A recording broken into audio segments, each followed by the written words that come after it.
¿Qué tal? Bueno, hay una entrega muy especial de Pensándonos a nosotros mismos. Estamos con Ricardo Martínez, sanitarista, en un momento importante, Ricardo. Se acaba de aprobar por unanimidad, primero en diputados y ahora en el Senado, la ley de producción pública de medicamentos. Y bueno, te invitamos a que nos cuentes, porque esto tiene una historia, ¿no? Es decir, de qué se trata y de dónde viene. Sí, tal como decís, José Luis, un día muy importante que ayer, con una aprobación por unanimidad de la Ley de Producción Pública de Medicamentos, y es así, es un proceso de acumulación de hechos y acumulaciones sociales y políticas que han conllevado en este momento particular, digamos, el gobierno nacional toma especialmente a la producción pública como un alineamiento estratégico del Estado. Esto ya lleva su tiempo, tiene por supuesto, hay un legado histórico también. El legado histórico está dado justamente desde los primeros planes quinquenales de Perón y su correlato en el plano sanitario de los planes sanitarios de Carrillo. Justamente aquella concepción de la integralidad de las funciones del Estado que estaban contenidos en los planes quinquenales tenían que ver también en el plano de las políticas sanitarias cuando se caracterizaba al medicamento como un bien social y además se lo ponía en el marco del interés del medicamento también en el plano del desarrollo nacional. Es decir, esta conceptualización de Perón y de Carrillo con respecto al medicamento, como en otras cuestiones, tiene que ver con la concepción integral de lo que implica el desarrollo nacional, el concepto de soberanía y correlativamente también el de salud. Sabemos y es conocido que la primera institucionalización de la producción pública la dio Carrillo con el EMESTA, digamos, un emprendimiento que propiciaba la soberanía y la nacional con respecto a lo que en aquel momento eran los medicamentos esenciales. Pensemos que en aquellos momentos lo esencial podía pasar por una penicilina, a lo mejor. Posteriormente esto obviamente que fue abandonado como fueron abandonados correlativamente con el golpe militar, los sucesivos golpes militares, muchísimas políticas soberanas, y entre ellas, bueno, tuvo que ver con el desarrollo, digamos, de otro tipo de industria. Digamos, la industria farmacéutica nacional, que es muy importante en la Argentina, es muy importante y muy buena en la Argentina. Me refiero a la industria farmacéutica nacional digamos, de patrimonio privado. Pero la producción pública quedó olvidada. Como las crisis suelen a veces ser, generan procesos de necesidad, o por la necesidad, o por la convicción, o por el espanto, hubo reacciones, allá por los 90, en diversos ámbitos, de empezar a generar diversas experiencias de producción pública de medicamentos. Es así que desde pequeñas universidades, de pequeños laboratorios de universidades, a veces farmacias de hospitales, algunos laboratorios preexistentes en provincias, en municipios, por una cuestión de necesidad de que el acceso a los medicamentos en la crisis de fin de siglo, había el alto grado de exclusión, daba lugar a que las personas, digamos, de escasos recursos tuvieran poco acceso a los medicamentos. Entonces empezaron a producir en forma quizá un tanto desordenada, poco planificada, este tipo de experiencias.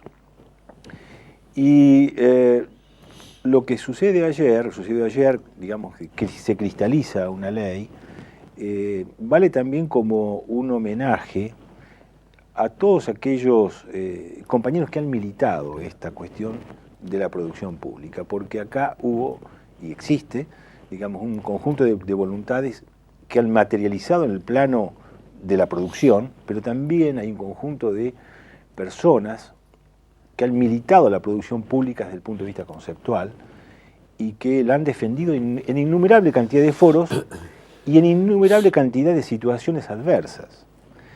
Lo que pasa es que hoy las adversidades no son tales porque el gobierno nacional lo toma como política de Estado, como otras cuestiones que se han cristalizado, que debemos reivindicar como tal. Pero bueno, quiero rendir homenaje a estos compañeros que han militado y que realmente han encontrado la oreja, digamos, suficiente para que esta propuesta se cristalice. Pues es que, Ricardo, que vamos a pasar entre estos bloques de análisis, de pensándonos a nosotros mismos, una militante muy cara a Comarca Sí, que es nuestra productora, mi esposa, pero que es Alicia Isporú.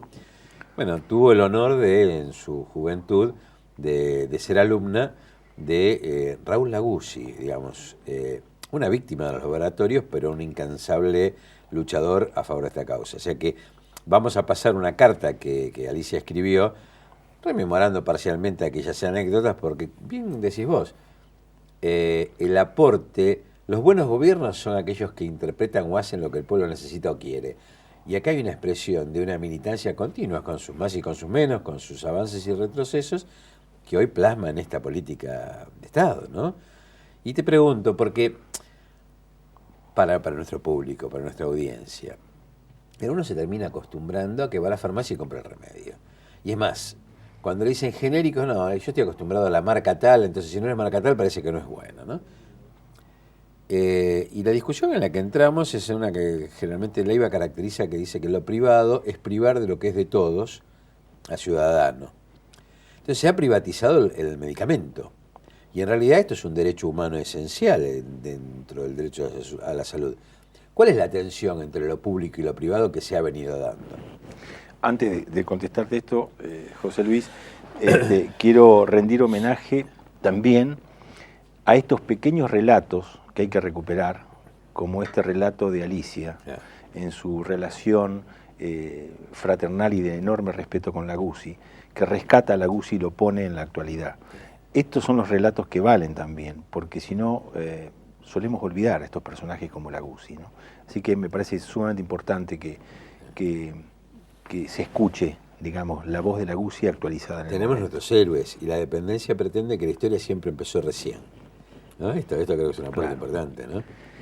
Bueno, con relación a lo otro que me preguntabas, sí, los medicamentos indudablemente satisfacen necesidades individuales, eso en realidad no sé, es indiscutible, pero a su vez tiene connotaciones en términos generales y comunitarios y sociales, es decir, acá no hay, digamos, el medicamento, si bien satisface algo individual, también tiene que ver con lo colectivo. Por ende, se lo caracteriza de diversas maneras, como bien social, bien común, bien preferente, etcétera, ¿no? Diversas caracterizaciones de los medicamentos como bienes. Ahora, con el correr del tiempo, digamos, las industrias farmacéuticas globalmente tienen una importancia trascendente en diversos términos. Forman parte de las diversas maneras como los pueblos del sur se ven sometidos en procesos de dependencia y también forman parte de estrategias nacionales de desarrollo. En nuestro país yo creo que el medicamento tiene que formar parte, por un lado, de cumplir con el concepto de bien social, pero también, por otro lado, tiene que formar parte de una visión de desarrollo nacional. Para eso hay algunas cuestiones. Primero, la coyuntura política, que ya no es coyuntura, estamos consolidando un proyecto nacional con características de nacional, popular y soberano. Y por otro lado, el hecho de que tenemos, por un lado, como decíamos antes, una industria nacional privada importante, que hay que atraerla a que forme parte del proyecto nacional, es decir, que forme parte en términos de estratégicos de un proyecto nacional y que no sea solamente un actor o un agente de mercado. Y por otro lado, la experiencia de la producción pública, que tienen que ser sinérgicas para producir ¿qué cosas? Para producir lo que, por un lado, la población argentina necesita en términos de un instrumento de la terapéutica imprescindible como es el medicamento, y por otro lado, para producir soberanía. Es decir, por un lado, ser autosuficiente en determinados fármacos que hoy debemos depender del extranjero, tener la capacidad de sustituir importaciones, porque dependemos hoy mucho de insumos farmacéuticos que se importan casi en su totalidad, y por otro lado para tener la capacidad de innovación. Es decir, la ley de producción pública puede empezar a abrir escenarios de discusión donde la articulación entre las potencialidades de las entidades productoras del conocimiento, universidades, grupos de estudio, investigadores nacionales, conjuntamente, digamos, con el triángulo de Sábato, productores del conocimiento, el Estado y el sector privado también, en una sinergia, generen procesos innovativos en el ámbito de la industria farmacéutica. Hay condiciones, y sobre todo en este momento hay una condición política que puede llegar a materializar situaciones que históricamente se han venido dando.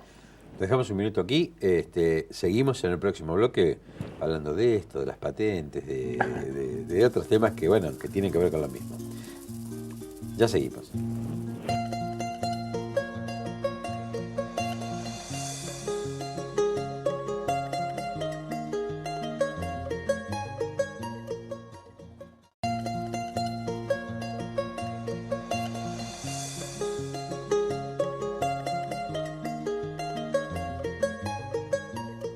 Bueno, volvemos.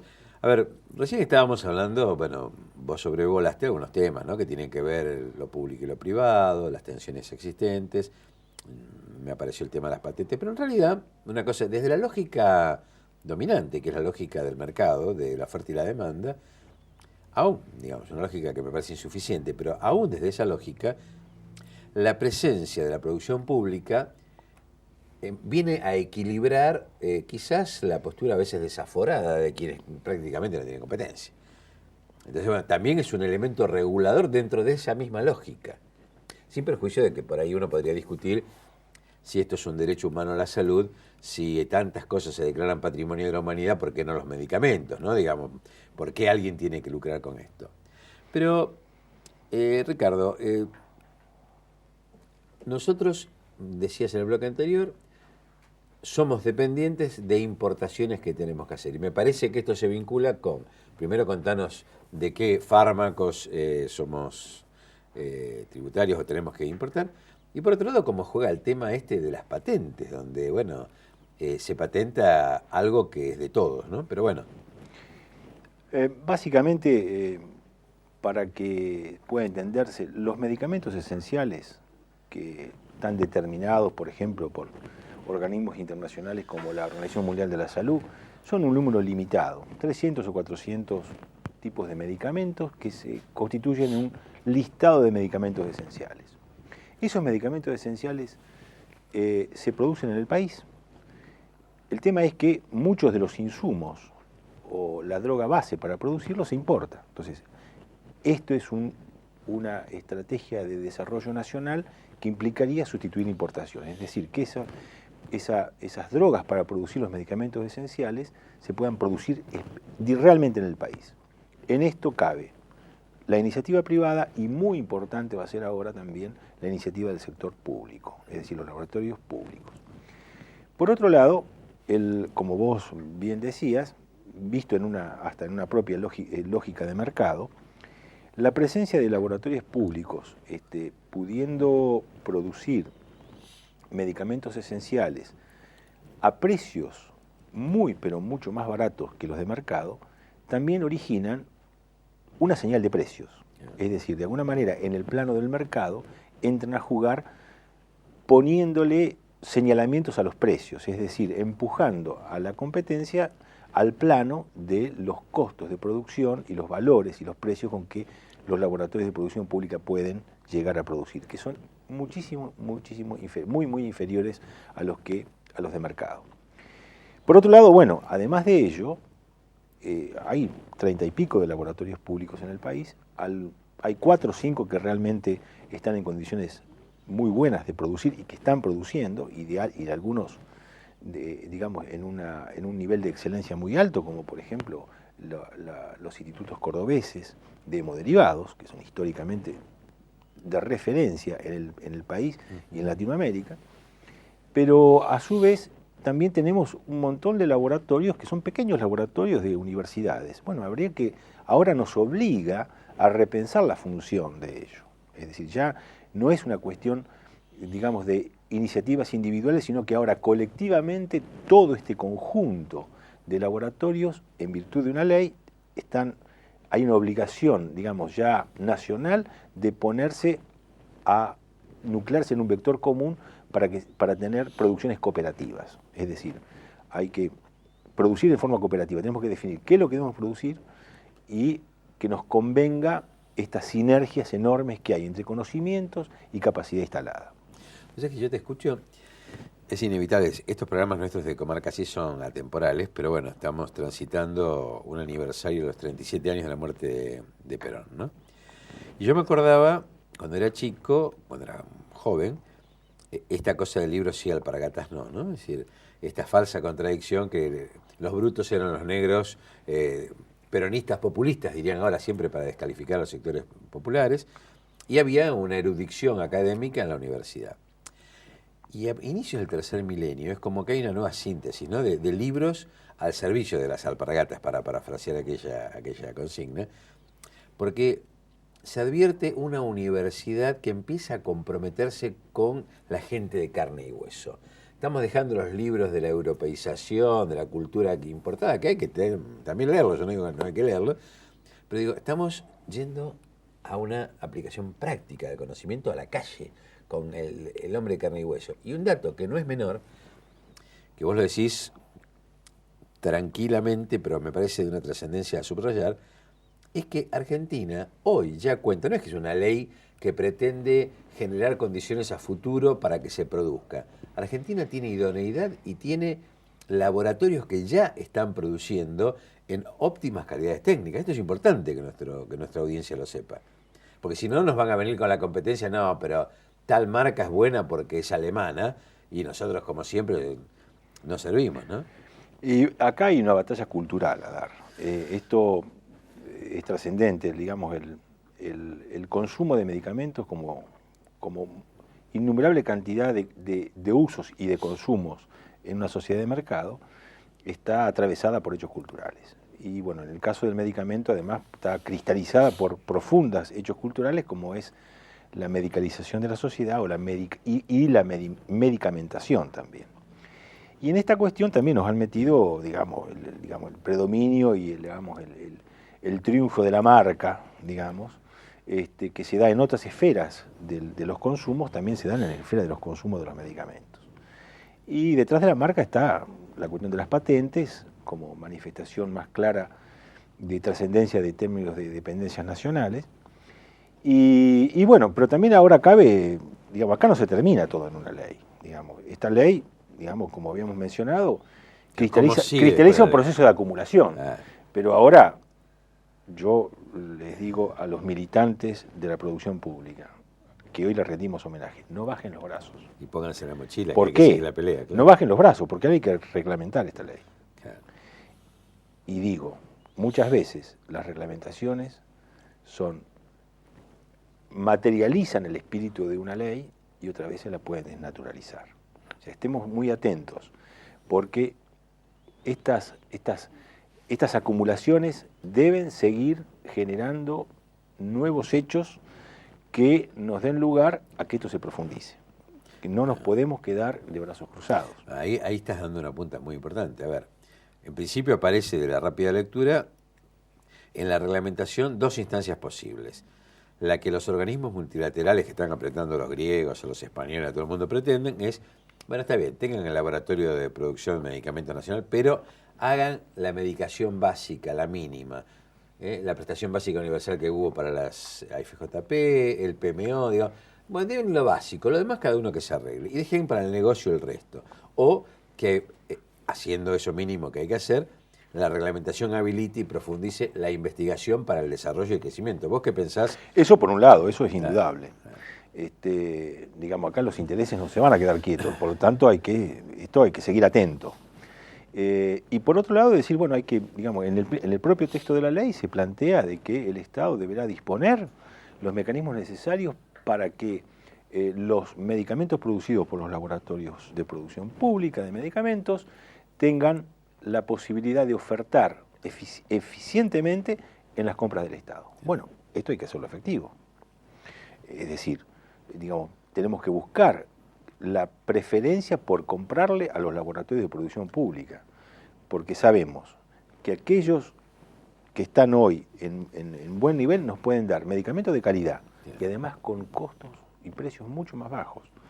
Entonces, esto hay que llevarlo adelante, no hay que quedarse solamente en una expresión de deseos o en un enunciado, hay que materializarlo en políticas concretas. Y la administración de las cosas debe ser consecuente con el espíritu de esta ley. Pues es que es muy interesante, ¿no? Porque le estamos dando trabajo a los defensores del pueblo de cada jurisdicción. Yo te escuché y decía, realmente, a veces que plantean cosas necesarias y otras, bueno, para salir en los diarios, qué bueno que salgan en los diarios porque planteen que en tal o cual jurisdicción no se cumple con la ley y no se le compra a los laboratorios de producción nacional. Pero, de cualquier manera, no sé, dice nuestro filósofo de cabecera, el mío por lo menos, Gustavo Sirigliano, que el ser humano tiene 3 registros, ¿no? El básico del deseo, el de la razón y el de la voluntad. Lo que claramente está expresando el gobierno nacional y el conjunto de los legisladores que unánimemente se expresaron en ambas cámaras es un cambio en la voluntad. Y cuando hay voluntad, lo que se decía que no se puede, se empieza a poder, ¿no? Exactamente. Creo que bueno, tenemos nuevamente la pelota en el campo de lo colectivo. Es decir, tenemos que seguir construyendo. Es decir, tenemos posibilidades, están las cosas dadas como para que determinadas cosas que ni soñábamos hace unos años se puedan cristalizar y verlas hechas efectivas. Y bueno, esto implica seguir consolidando, digamos, en un proyecto nacional un conjunto de voluntades que lleven a sostener un gobierno en este mismo sentido. Acá, digamos, uno reconoce los liderazgos, enormes liderazgos. El caso de Cristina Fernández, de Kirchner, es un liderazgo enorme y espectacular. Pero el líder no puede quedar solo. No, claro. Sin duda. Y además es el líder que es un presidente de la nación. No es un líder personal. Excede el marco de lo partidario. Es un líder político en la política con mayúsculas, ¿no? Es el líder de todos nosotros. Ricardo, vamos al próximo bloque. Muy bien.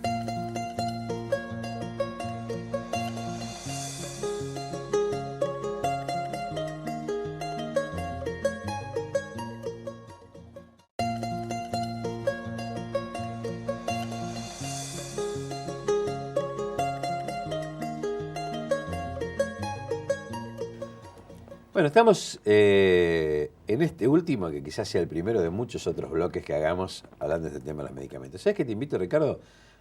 Vos nos decías en el primer bloque que era importante recuperar los testimonios. Bueno, por lo menos vamos a escuchar el relato de nuestra productora, en la voz de Vicky Santa Marta, que también está comprometida en este canal que es de la familia y de los amigos que estamos trabajando en Martínez. Bueno, a ver este testimonio de uno de los grandes luchadores que fue Raúl Laguzzi. ¿Escuchamos la carta? Fui una de sus alumnas en la Facultad de Farmacia y Bioquímica. Raúl era más que el decano de la facultad. Era un militante que soñaba con una industria farmacéutica al servicio del pueblo. Fue él quien nos enseñó que los medicamentos no debían ser una mercancía. Solía decirnos: solo estudien para servir al pueblo, no lo hagan para estar al servicio de los negocios de los laboratorios extranjeros. Durante un corto tiempo tuvimos una planta piloto de producción pública de medicamentos, y fue entonces cuando fuimos a la Villa 31 y a la 21 a construir junto a los compañeros que allí vivían la salita de primeros auxilios. Raúl nos hizo cavar zanjas, nos hizo pintar, nos hizo saborear y compartir el sándwich de salame con los cumpas, nos hizo sacar callos en las manos y nos sacó los callos de la cabeza. En síntesis, nos hizo ver que trabajo intelectual y manual eran un todo. La persecución que sufrió Raúl y la muerte de su hijo Pablo, un bebé de 4 meses, tuvo autores intelectuales y autores materiales. Los materiales ya fueron juzgados, los intelectuales están siempre ahí. Algunos de tus alumnos te defraudaron y hacen negocios con la salud del pueblo argentino desde distintos lugares. Otros, como la presidenta Cristina Fernández de Kirchner, aunque no fueron tus alumnos, siguen nuestros ideales, como así también la ANMAT, que en el 2009 reconoció tu tarea en pos de lograr una industria farmacéutica nacional al servicio de los humildes. Pero lo que hoy me interesa destacar es que millones de argentinos te decimos gracias, Raúl querido, y que celebramos cuando nos enteramos que la producción pública de medicamentos ya es ley. Hago votos para que esos que están siempre ahí dando vueltas agazapados esperando la oportunidad no tengan lugar en la reglamentación de la ley. Raúl, como bien nos decías de tu carta de 2007, millones de argentinos sabemos que el olvido no nos disolverá y que todavía tenemos un futuro porque tenemos memoria. Murió en Francia el 29 de noviembre del 2008. En Francia, igual que el padre de la patria. Pero antes de partir en el año 2007, desde su en ese entonces puesto de lucha, el Instituto Nacional de la Salud y la Investigación Médica de Francia, hizo llegar en septiembre una carta a través de su amigo Claudio Capuano a los estudiantes de farmacia, cuyo texto decía: Estimados estudiantes de la Facultad de Farmacia y Bioquímica, a mí me tocó actuar en un momento muy particular de la Argentina, un momento en el cual el pueblo había votado por un proyecto nacional y popular. Desde el decanato de la facultad yo no hice otra cosa que tratar de cumplir con ese mandato. Por lo tanto, me propuse implementar dos tipos de medidas que estaban entrelazadas. Unas destinadas a incrementar el nivel científico de nuestra facultad. La ciencia en sí no es ni reaccionaria ni popular. Todo depende de la ideología de los que se apoderan del conocimiento científico. Las segundas fueron destinadas a crear profesionales que utilicen esa ciencia con una ideología al servicio del pueblo. Por eso se comenzó a crear una planta de producción de medicamentos para que la Facultad de Farmacia y Bioquímica y sus estudiantes participaran activamente con los proyectos de salud que se querían implementar en diferentes provincias. Fue un corto periodo que terminó en todo nuestro país de una manera muy triste y dolorosa. Hay que hacer lo necesario para que esto no se repita. Para ello el recuerdo es indispensable y ese recuerdo de ustedes nos emociona. Mi mujer, como yo, también pensamos que si no nos contiene la memoria, nos derramará el olvido. De nuevo un gran abrazo y gracias. Raúl Laguzzi. Ricardo, estamos en el plano de lo que somos, de nuestra vida, de nuestra realidad, ¿no? Vos como militante, ya olvídate del sanitarista que sos, sino el hombre, el militante, el médico, ¿qué vivencias te trae? ¿Desde dónde te pega estas decisiones que uno espera y cuando las ve dice, bueno, vamos a festejarlas? Y bueno, pasa que cuando uno recuerda los avatares, ¿no? Y los avatares en términos de lo político y de lo sanitario, se mezclan las cuestiones personales, las vivencias. Bueno, yo recuerdo que ya soy un hombre de más de 60, ¿no? 61 años, ¿no? Hace 37 años, más o menos. Para los españoles muy jóvenes porque siguen aumentando la edad para jubilarse, o sea que somos unos niños. El día precisamente que moría Juan Domingo Perón, yo entraba como residente de cardiología en el hospital. Eres un niño, ¿qué edad tenías? 24 años. 24 años. Entraba como residente de cardiología el primer día de residente de cardiología en el Hospital San Martín de la Plata. En ese momento nuestro jefe de servicio, que era nada más y nada menos que Floreal Ferrara. Ah, mira vos. Y qué cosas contradictorias, ¿no? Porque por un lado nosotros jóvenes médicos era ir al servicio donde estaba como jefe Floreal, era bueno, un honor enorme, ¿no? Sobre todo aquellos que hacíamos militancia política. Pero por otro lado, Floreal hacía pocos meses que había dejado de ser ministro, porque ya los sucesos... Ah, que ahora está en el gobierno de Videgain. Claro, exactamente, era ministro de Videgain. O sea que esta cuestión contrastante, ¿no? Tenerlo a Floreal como jefe de servicio, pero haberlo perdido meses atrás en virtud de los sucesos que ya se venían dando en la provincia de Buenos Aires que llevó a la caída del gobierno de Videgain y de todos sus ministros, entre ellos Floreal Ferrara. Y bueno, ese 1 de julio no es inolvidable porque en términos personales éramos 3 residentes nuevos, caminando por los túneles del hospital. El Hospital San Martín es un hospital centenario, que sus edificios están cosidos por una red de túneles. Ajá. Y 37 años, 40 años atrás no estaban tan bien como por ahí están mejor ahora, ¿no? Y me acuerdo caminábamos cerca del mediodía, cerca de la 1 de la tarde, no me acuerdo por qué lugar de los túneles esos, y empezamos a escuchar un murmullo que retumbaba en esos túneles, y un murmullo que se iba acrecentando. Entonces salimos a la planta baja a ver qué pasaba. Y lo que estaba pasando era el llanto y el gemido de la gente, de los familiares, de los pacientes, porque Perón había muerto. Esto fue terrible, ¿no? Era, qué cosa, ¿no? La aspiración de los médicos jóvenes de poder cristalizar en entrar en una residencia, ser residentes, de que su jefe de servicio fuera Floreal, con estos contrastes. Floreal ya no ministro, sino jefe de servicio. Y entrar justamente el día que había muerto nada más y nada menos que Perón.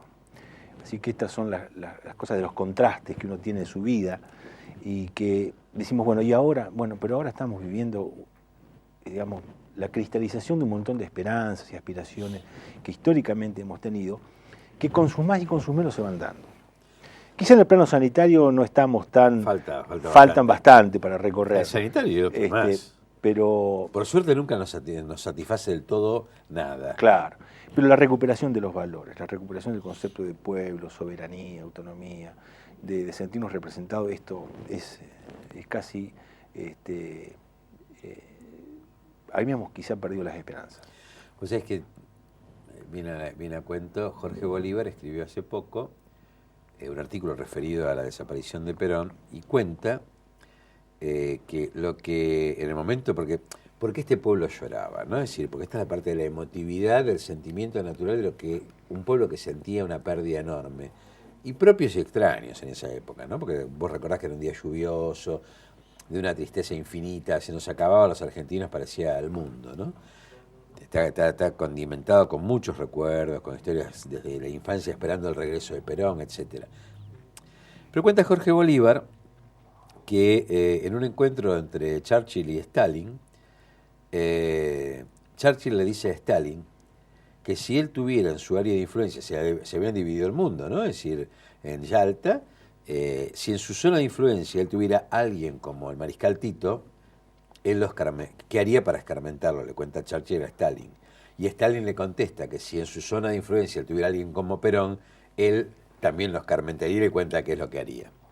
A ver, estas cosas, claro, cuando 37 años después de la muerte de Perón las podemos contar, porque vamos más allá del personaje, porque era más fácil de notar, porque más allá de Perón, hombre, con sus virtudes y defectos, está el Perón que llevó a la Argentina a un estadio de insubordinación fundante, diría nuestro amigo Marcelo Gullo, que todavía estamos recuperando.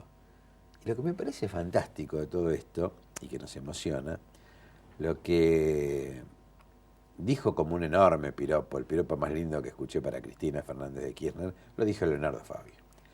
Cuando en un programa, Café Las Palabras, le pregunta a Eduardo Valdés, che, esa película Sintonía y un Sentimiento, que aclaro que en el día de Perón la vamos a pasar completa por Comodoro Casi.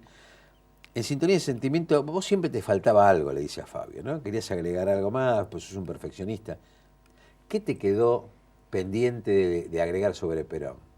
Y Fabio ya de la madurez, un poco enfermo, pero con una lucidez plena, lo mira y dice, no, dice, ahora hay una presidenta a la que hay que empezar a filmar. Creo que fue el piropo más hermoso, ¿no? Pero bueno, cerrando esto, y porque bueno, justamente gracias a que nos emocionamos con estas cosas, uno puede, a pesar de las dificultades que siempre se enfrentan, luchar. ¿Qué recuerdo, qué otro aporte tenemos para nuestros jóvenes? Porque creo que tu experiencia es la experiencia de un hombre que nunca aflojó, que siempre la vida lo ha golpeado, pero que tiene un camino para mostrar que la lucha tiene sentido, ¿no? Sí, muchos hoy repetimos y muchos recuerdan a Carrillo, recuerdan a sus escritos. La mayor parte de los que hablan de Carrillo no lo han conocido. Obvio. Otros, más que leerlo, han escuchado relatos. Entonces se lo transforma a Carrillo, se lo lleva a la categoría de mito. Yo creo que a veces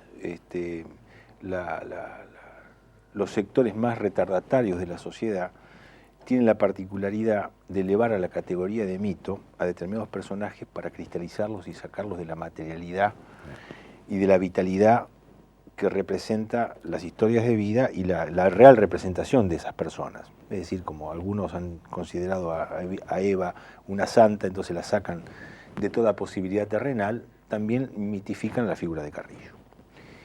Pero cuando otras generaciones que hemos encontrado y visto, y hemos tenido la experiencia y la posibilidad de encontrarnos como personas como Floreal Ferrara, o la Guzzi, como la compañera que hace este relato, vemos representado esto.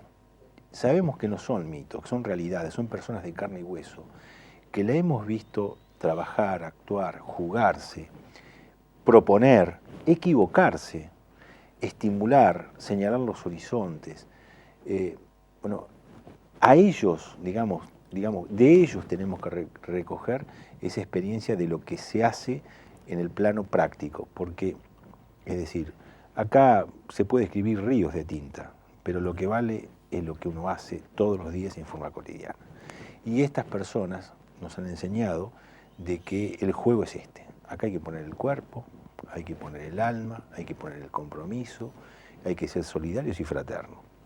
Es lo que nos puede haber enseñado la Guzzi cuando escuchamos este relato, esta recuperación que hace Alicia, y también con la memoria como Floreal, que hace poco tiempo lo perdimos, ¿no? Bueno, nada más que decir. Nada más. Gracias. Y poca melancolía, hay que ser mirar con enorme esperanza el futuro. Agregaría, pensémonos y sintámonos a nosotros mismos.